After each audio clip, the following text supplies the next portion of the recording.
What's up everyone, and welcome back to the MMA Zone. Today, let's get started with Dana White reveals huge UFC updates last night. Wow, last night was crazy to say the least. Dana White was on Instagram Live when he told everyone that he will be announcing fights after TUF. So guys, I'm here filming The Ultimate Fighter right now.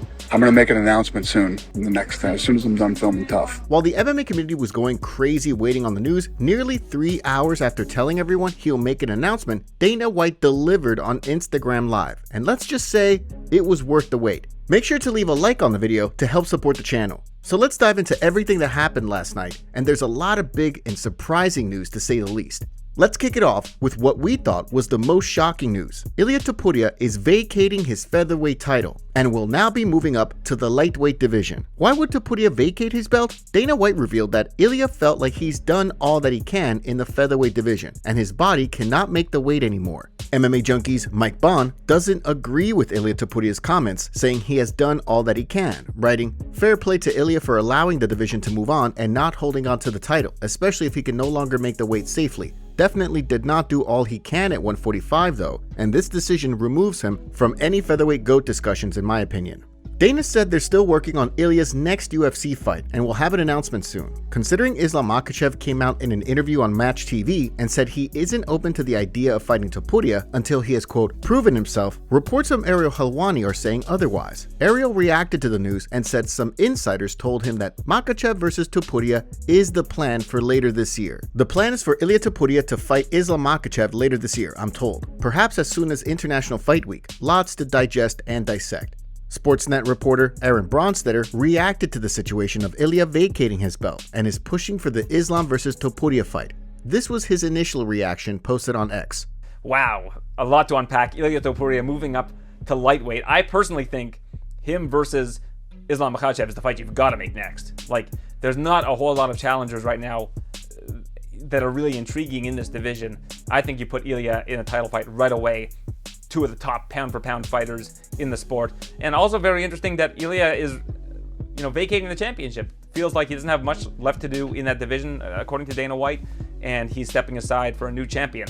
If Islam wants Ilia Topuria to fight a contender before fighting for the belt, who should Topuria fight? Do you think Ilia will have the same level of success that he had at featherweight and lightweight? Let us know down in the comment section below. According to Islam's manager, Rizvan Magomedov, he wants to see Ilia take on either Dustin Poirier or Charles Oliveira. This is the same thing once again Islam was saying during his Match TV interview because fans were criticizing him for fighting featherweights. Islam's manager said this after Ilia announced his move up to 155. Topuria versus Dustin Charles contender fight to prove he's legit lightweight, so we don't have to defeat another small featherweight. We need a big fight that makes sense for everyone. We already gave chances to featherweight champ that was reigning for a long time. Ilia Topuria also broke his silence on the news of him vacating his belt. He posted this picture on Instagram with the song and caption, "Not like us." With Ilia vacating his featherweight title, Dana White announced this huge main event for UFC 314. As soon as the first punch is thrown in this fight, the title is vacated. Volkanovski versus Lopes, headlining a bad stack card, 52 career wins between the two of them, and this should be a fun one. With the fight announcement coming out, Alexander Volkanovski was quick to react on his YouTube channel and sent a message to Diego Lopes ahead of their fight. Make sure to check out Volkanovski's full reaction to his UFC 314 fight on his YouTube channel. Link in the description below. Yeah, Lopes, obviously a dangerous dude. Bit of a different matchup to Ilia. Obviously both dangerous fighters. So I'm really looking forward to this one. Very excited. But I'm feeling great and I'm only going to get better from here. So that's a scary thing, especially for Lopes. I think Lopes is in for a very, very hard fight. He's a gamer. He's a great dude. I got a lot of respect for him. A very nice fella. I'm sure he's expecting to go out there and win the belt. I'm sorry, mate. That ain't happening. Good on you for being in this position. Happy you're getting the opportunity to fight for the belt. I'm still here. You ain't having it. Sorry, mate. Diego Lopes also reacted to the fight on social media, writing, "I've worked like no one else in recent years. I've accepted challenges and dares that the UFC has put in front of me. I have said yes in every situation, even when it wasn't favorable for me. In less than 2 years within the UFC, I will have my opportunity for the title. I will not fail. Dream, believe, and make it happen. Hashtag and new." On the topic of UFC 314, the co-main event for the Miami card will be a banger, with Michael Chandler and Paddy Pimblett being announced as a 5-round fight. The two were teasing the fight for weeks, tweeting palm tree emojis on social media, and now it's official. This will be an exciting fight, and let us know your predictions down in the comment section below. We're glad Michael Chandler has finally parted ways with the Conor McGregor fight, which is good to say the least. However, Paddy is no easy matchup. This is going to be an exciting fight to watch. Michael Chandler reacted to the Paddy Pimblett fight this morning on X. Here's his reaction. In this sport, things move very fast. I was on vacation last week, got a call. What do you think about fighting Paddy Pimblett in April? And I said, well, Hunter, April's only 8 weeks away. I like to put down about 4 weeks of training before I go into an 8-week camp. Let me think about it. Next day, flew to Vegas, sat down with him in his office to talk through everything. We made the decision, fighting Paddy Pimblett, Miami, April 12th. Because a imperfect plan implemented now is better than a perfect plan implemented months from now. There's a lot of stuff going on with the division. There's a big summer for the lightweight division. After the last fight, one of the most disappointing losses of my career, I wanted to get right back on the horse, get right back in the octagon. So I like the matchup, love the matchup actually. I respect Paddy. I think Paddy's a skilled fighter. I think he's still got a bright future, but I think he's going to run into a buzzsaw named Michael Chandler on April 12th. As always, I will be the most entertaining guy that steps inside the octagon that night. I will have everybody on their feet. I will have everybody on the edge of their seat, going out there with one goal in mind. That's to separate our opponent from consciousness. We head into training camp today, next 8 weeks. God bless. See you at the top.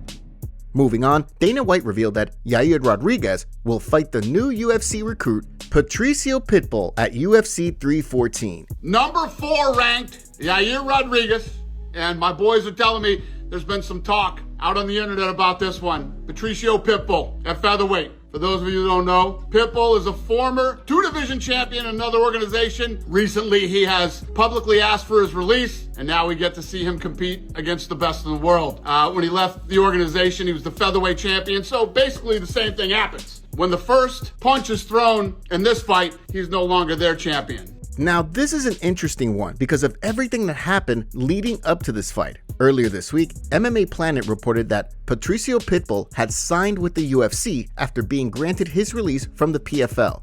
However, at the time, it turned out there was a miscommunication between the MMA Planet owner and Pitbull's manager, and many reputable reporters denied this news. MMA Planet was getting bashed online for their misinformation, and they were quick to apologize because it was a simple miscommunication error. However, it turned out to be true, and Pitbull cleared the air on what exactly happened while breaking his silence on his UFC 314 fight announcement. Hello, my interview with MMA Planet, who's a very serious journalist, happened 11 days ago, and there really was a miscommunication. The official UFC offer, as an odd coincidence, only came a couple of hours ago. There were a lot of moving pieces, and I'll talk about it all soon. It's time to conquer a new crown. UFC featherweights, your future king has arrived. What a bizarre situation, and the announcements aren't even done. Moving on to UFC 315, we got a huge switch up that the MMA community was not expecting. Dana White revealed that Belal Muhammad will fight Jack Della Maddalena at the main event. Now let me get to UFC 315 on May 10th, live from the Bell Center in Montreal, Canada. The main event, Belal Muhammad, his first title defense against number 4 ranked Jack Della Maddalena. We tried multiple times to put together the Belal Shavkat Rakhmonov fight, but Rakhmonov is injured. So as soon as Rakhmonov's healthy again, we'll get him back in there, and obviously he'll probably be first in line, the Jack Della versus Belal fight. Belal hasn't lost in 11 fights. Jack's on a 17-fight win streak with all 8 of those wins coming by first round knockout or submission. He's another guy who's earned like 5 performance bonuses in 6 fights. These guys have a combined 28-fight unbeaten streak that goes back over 6 years. Those of you who watch our videos every day are probably confused because Leon Edwards versus JDM was the main event for the UFC London card. However, as you heard from the boss, Shavkat is injured. So they decided to switch up Leon Edwards' opponent a month before UFC London. Leon Edwards will now fight Sean Brady as the main event for the London card. After Dana White's livestream, Shavkat Rakhmonov reacted to the situation with the following tweet. Big thanks to the UFC for offering me the shot at the belt first. Unfortunately, due to injury, I won't be ready for May. I'll be facing the winner later this year.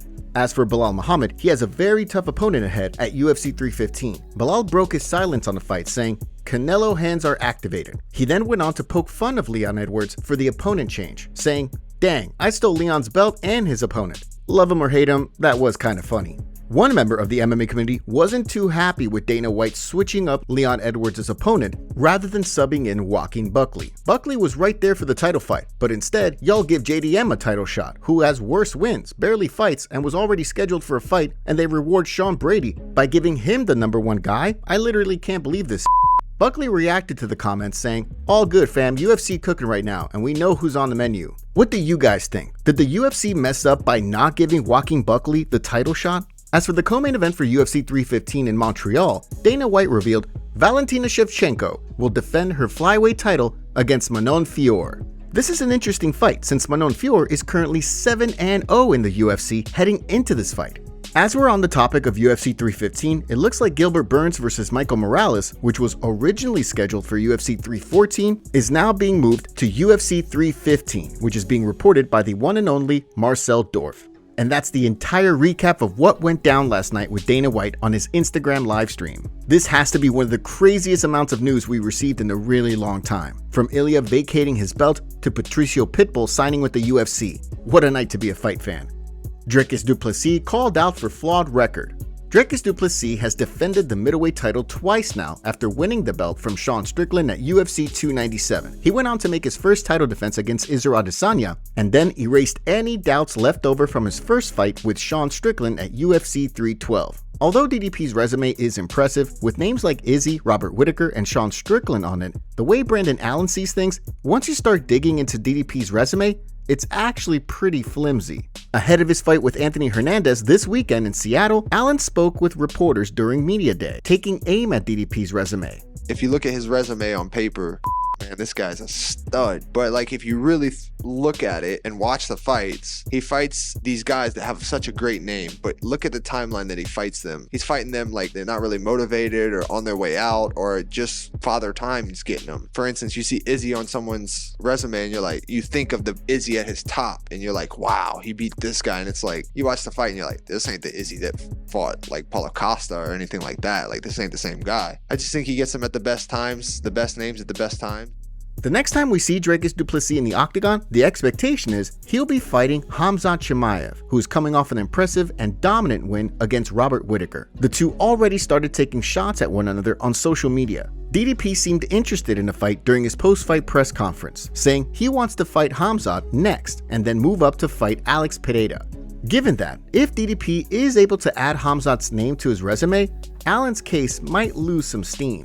Merab Dvalishvili receives warning from UFC fighter. Between the wins leading up to Merab Dvalishvili's title fight with Sean O'Malley and his most recent win over Umar Nurmagomedov, Merab has proven to be a tough puzzle for opponents to figure out. Fighters like Sean O'Malley, who have a striking advantage, aren't able to execute their game plans because of his relentless grappling, while grapplers and well-rounded fighters like Umar Nurmagomedov struggle to keep up with his unrelenting pace and pressure. Merab's cardio is on another level, and other UFC fighters are acknowledging it. The way UFC Seattle headliner Song Yadong sees things, however, Dvalishvili's chin has been tested before, and it can be tested again. Leading up to his fight with Henry Cejudo this weekend, Yadong spoke with media members during media day and had this to say about Merab. He got rocked, so I believe if I fight him, I can knock him to sleep. Merab has crazy cardio. It was crazy. I think a big reason why Umar lost the fight was because of his hands. He hurt his hands. He could not grapple, but it is what it is. To date, Dvalishvili has never been knocked out, but despite that, as we saw in his fight with Marlon Moraes in 2021,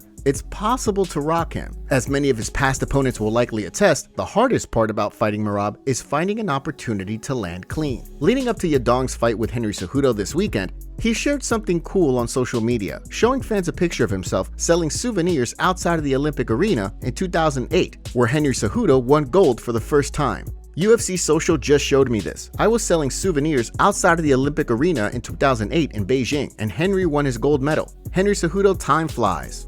Sean Strickland breaks silence on money dispute with Eric Nicksick. As we noted yesterday, Justin James, who is a coach at Extreme Couture, said that Eric Nicksick only went on Ariel Helwani's show to vent about Sean Strickland because he owed him money. James claimed that Nicksick sent a 5-paragraph text message and Strickland basically ghosted him. If you want the full details on the situation, check out our video from yesterday. It wasn't long till Sean Strickland saw the clip posted online. According to Strickland, the story is completely false. In response, he wrote, "This is completely false," before taking aim at James in another comment, adding, Bro, all these washing up fighters doing podcasts, LMAO. The whole situation is confusing. If Justin James was a nobody, this would make complete sense that it was a fake report, but the fact that James is a coach at Extreme Couture, there must be some validity to what he's saying. Now, we're not accusing Sean Strickland of not paying Eric Nixick, but Justin James wouldn't randomly make these claims if he wasn't fed some sort of information from Nixick or someone close to him. At the end of the day,